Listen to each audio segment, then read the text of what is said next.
Hello guys, how you doing? My name is Crystal and welcome to my YouTube channel. We're well into Wednesday. I do believe it's Wednesday. I lose track with all the crap that's been going on to me. It's very stressful. Gang stalking is real. Gang stalking is not crazy. I have proof to back up what's been going on to myself, which happens on a daily basis, of intimidation and scare tactics trying to keep me isolated in my own home. And I'm not going to stop talking because there's been another incident this morning which has been reported to the police, and again they've dismissed it as just dangerous driving. Dangerous driving. Apparently it's not connected to the harassment and the intimidation, it's just dangerous driving. If it's just one incident, they can't really do anything about it. The police have told me they're not coming out. And then they asked for my email address, and on my email address I've been sent a debt letter. So I gave the police my email address, and then shortly afterwards I received an email for debt letter asking me for money. It's all been screenshotted as proof. So the police asked me for my email address. I've not received a communication from the police, just a debt letter afterwards. Alexa, what's the time, please? The time is 12:40 p.m. Alexa, what's the date today? It's Tuesday, the 16th of September. Alexa, what's the temperature? At the moment, it's 19 degrees Celsius. Tonight, you can expect a low of 12 degrees. Alexa, whose celebrity birthdays is it today? Sorry, I don't have an answer for that. Alexa, which celebrities were born on this day? Celebrities born on the 16th of September include Kuan Yu Lee, Amy Poehler, Nick Jonas, Alexis Bledel, and Lauren Bacall. Alexa, who's Lauren Bacall? Betty Joan Persky, known professionally as Lauren Bacall, was an American actress. She was named the 20th greatest female star of classic Hollywood cinema by the American Film Institute. She received an Academy Honorary Award in 2009 in recognition of her contribution to the golden age of motion pictures.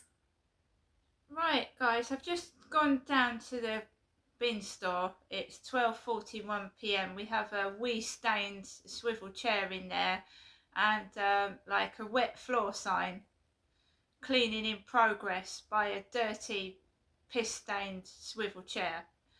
The cleaners have picked up the black bin bags of rubbish that were on the floor. However, I've still got a photograph of the rubbish being stored on the floor. So basically I've just gone out to check if there's any post. There's no post in the mailbox as of 12:42. We always get post late round here, usually around 2 o'clock sometimes. I have seen the Royal Mail postman that was delivering yesterday, so I don't think I've got any post today. So this morning I got up. I had a headache from all the stress, and the weed smoking around the area, drugs, and I had a headache. So my head was pounding, but I managed to keep composure. I didn't lose my temper. I'm not crazy. I've got proof. It's being logged and dated, whatever's going on in this flats and outside. I've also taken photographs that are driving on the pavement towards me, and the police are dismissing it, making out I'm crazy, but I've got photographic evidence that a car drove onto the pavement opposite the co-op this morning. I've taken the car down and the number plates and what was going around the stage theatrics. It's not mental health illness. It's being done to intimidate and keep me isolated in my own home. If you go into the Narc Survivor, who is on YouTube, he explains what gang stalking is, how they use coughing to intimidate, loud noises, they provoke, they stage theatrics, which are sometimes quite dangerous and feel frightening, but it's staged. So this morning I got up, made my cup of tea, did my YouTube video. The guy upstairs went out in his car, but he's coming back very, very quickly. He's like going out and then he's coming straight back. So I haven't got much time to myself. I have tried to explain to authorities in the housing that I feel stalked and that I feel pressurised to just keep my mouth shut and keep quiet when I want to listen to music and you know, do what I want to do in my own home. So I drank my tea, did the YouTube video, and then I went out for a walk with my dog Max, who is a Chihuahua. I had done a YouTube live stream last night, and after the live stream I went for a walk near the cathedral and the castle, and there were some young people hanging about laughing and the usual behaviour, and I felt a bit like wary, so I didn't stay out very long. I came home. I did manage to take some photographs, but I did feel like incidents were being staged on purpose, and I didn't feel safe with the drug smoking going on. There has been an incident where a guy had acid thrown in his face to do with the Ye Arrow pub. So it's natural for me to be cautious and wary about my surroundings when there's been incidents of acid attacks and drug smoking. And I live by myself and I've got to look after myself, and it can be frightening seeing these incidents in the local news, Rochester High Street and the surrounding areas. So this morning I went out and I just went for a walk on the fields. All the grass cutters had gone, so it was back to normal with normal people walking around the field, no grass cutters. I'd had messages last night on Facebook of a disturbing nature. This morning someone had texted me, "Hi sexy," on Facebook, and I'm an older woman and I don't appreciate being spoken to like that. So I walked onto the field by myself. I'm aware I'm being intimidated online, offline, inside my building and outside, and it's very intimidating and it can make you feel on edge. A lot of it is done to provoke and make me act in a way that's not me, like my mother Jennifer, who's got a mental health illness that is being managed by olanzapine. I have citalopram. So they are trying to mix up me with my mother on purpose to try and make out me reporting my father's sexual abuse is me being cracked.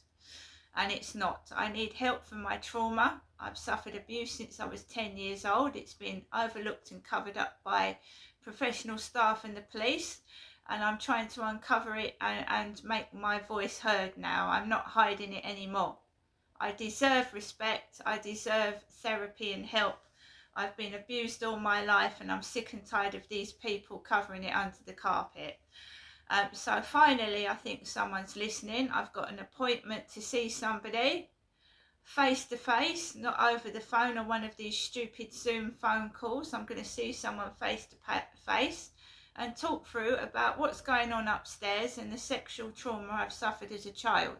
And I hope someone listens to me this time and takes me seriously. Right? I do believe I'm in danger for speaking out, so it's going to be a bit of a worry when I start speaking about the truth to somebody in person. But there you go. So guys, I went outside, I walked around the fields and I kept myself to myself. When I'd walked out of the flats, I'd bumped into my upstairs neighbour. I didn't engage in any conversation at all because I am a vulnerable woman. I don't want a relationship with anybody. I don't want to chat. I just want to get on with my life. I want to deal with the trauma that has been going on in my life. I don't want a relationship right now. I'm working through trauma and abuse, and to get into a relationship now when I'm vulnerable and seeking help for my childhood abuse is not a good time to get a relationship with somebody, is it? And when that Charlie approached me on the field on the day of King Charles's coronation, he lied to me, and it was a sexual assault because he'd lied to me. He said he was a chaperone. Hang on a minute, I've got a private number calling.